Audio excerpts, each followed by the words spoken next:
यार कोचल, ये हमारे वैसे शो की खूबी है कि हम हमेशा ये जो गलत कारियां हैं, करप्शन है, जो बीमारियां हमें लगी हैं, जो जरासीम चमड़े हैं, बेशक 20 साल पहले चमड़े हों, हम उनको याद रखते हैं और उनको ताजा जख्मों को करते रहते हैं। हाँ, ताकि भूल ना जाए ना। हाँ, और उसकी कोई दवाई दारू तो हो सके ना।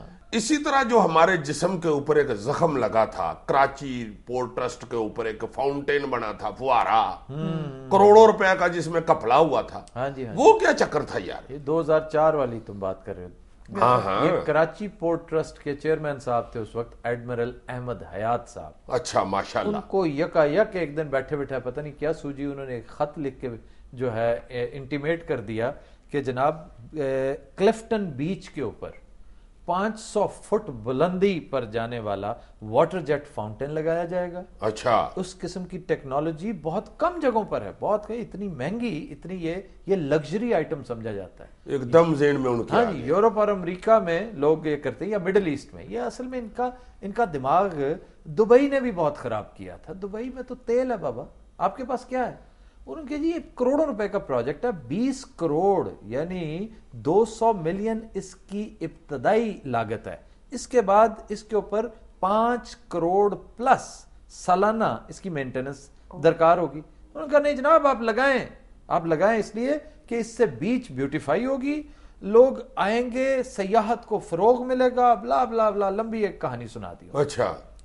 इनका फाइनेंस डिपार्टमेंट ने माजरत की कि इतने पैसे नहीं है, आपको ग्रांट लेनी पड़ेगी।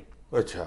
दूसरा, इनका इंटरनल जो बोर्ड है उसने भी इसको रिजेक्ट किया, इस प्रोग्राम को। पब्लिक अकाउंट्स कमेटी ने हाथ जोड़े इनके आगे कि खुदा का वास्ता है, मुल्क के पास जहर खाने को पैसे नहीं है, आप किन चक्रों में पड़े हुए हैं?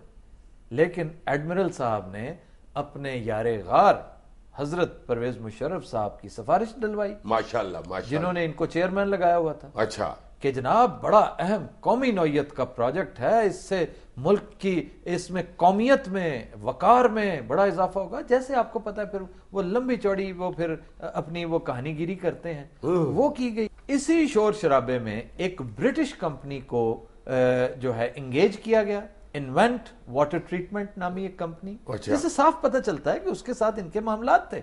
अंडर द टेबल इनका कुछ सिलसिला था। क्यों?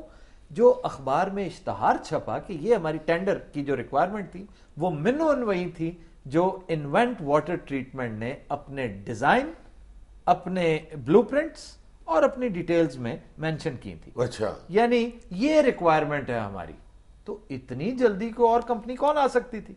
अच्छा। दो माह होता है एक टेंडर के राइप होने में और उसके दरमियान जो आपको टाइम दिया जाता है। इन्होंने विद इन 2 वीक्स इस मामले को निपटाया, ये कहते हुए कि जी चूंकि कौमी नौयत का ये प्रोजेक्ट है इसलिए ये 14 अगस्त को इफ्तिताह होना है, हमने फौरन करना है। उनसे जरे जमानत तक नहीं लिया गया उस कंपनी से। अच्छा, और ये अमाउंट जो है वो कहां से लाकर खानापुरी की गई? जो इंटरनेशनल कंटेनर टर्मिनल था उसके पैसे उठाकर इसमें डाले गए। तो ये देखिए, इस तरह करके लॉ को, कायदे को, कानून को वायलेट किया गया और ये प्रोजेक्ट शुरू किया गया। प्रोजेक्ट का आलम ये था कि प्रोजेक्ट पर जब कॉस्ट आई ना मेंटेनेंस की 5 करोड़ रुपए, वहां पे देखो किसने आना था? सयाहत। इससे सयाहत को इस तरह फरोग, जिसकी बुनियाद ही करप्शन पर है, जिसकी बुनियाद बेकायदगी और बेजाब्तगी पर है, उसमें अल्लाह ताला बरकत डालता नहीं। अल्टीमेटली ये हुआ कि 5 करोड़ की मेंटेनेंस कॉस्ट कोई भी बेयर करने को तैयार नहीं था। ये प्रोजेक्ट बंद हो गया। फिर आखिरी खबरें आने पर 22 आइटम्स इस इंतहाई कीमती प्रोजेक्ट के, जिसमें 20 करोड़ प्लस लग चुका है सरकार का, 22 आइटम्स चोरी कर लिए गए, डकैती के जरिए निकाल लिए गए उस फाउंटेन में से। उस फाउंटेन तक पहुंचने के लिए आपको कश्ती पे जाना पड़ता है। अच्छा। इसलिए यह बात तय है कि अमले की, सरकार की, दरबार की मिली भगत के बगैर ये काम हो ही नहीं सकता। प्राइवेट कश्तियां नहीं होती? प्राइवेट कश्तियां इस सिक्योरिटी को कैसे चीर फाड़ के जा सकती हैं? सरकार में से ही कोई डाकू भाई पैदा हो गए हो। हाँ, तो ये साफ पता चल रहा है डाकू भाइयों ने ही काम किया। यार हम तो रोते रहते हैं, मोबाइल चोरी का 200 का बटुआ निकल गया, कुछ 400 रुपया जेब में से निकाल लिया, इसके ही रोने रोते हैं हम अखबारों में भी और अवाम के अंदर थड़ों के ऊपर बैठ के भी। ये जो अरबों के डाके मारे हुए हैं जिन डाकुओं ने, उनको क्यों नहीं यार कोई पूछ रहा? मैं भी जानना चाहता हूं कि किसी का नाम, इनमें से किसी एक का नाम भी जो मुतल्लका बंदे हैं ना ईसीएल पे रखा गया, ना इसकी कोई लंबी चौड़ी, इसलिए कि थोड़ी सी इंक्वायरी आप करते हैं फिर बंद हो जाता है। यार इस वक्त तो चीफ साहब इस तरह के पखे हुए हैं कि हद हो गई है। वो तो हर बात सुन रहे हैं कि लोग क्यों नहीं उनके सामने इस तरह के केस लेके आते। अल्लाह जानता है अरबों रुपया इकट्ठा हो जाए।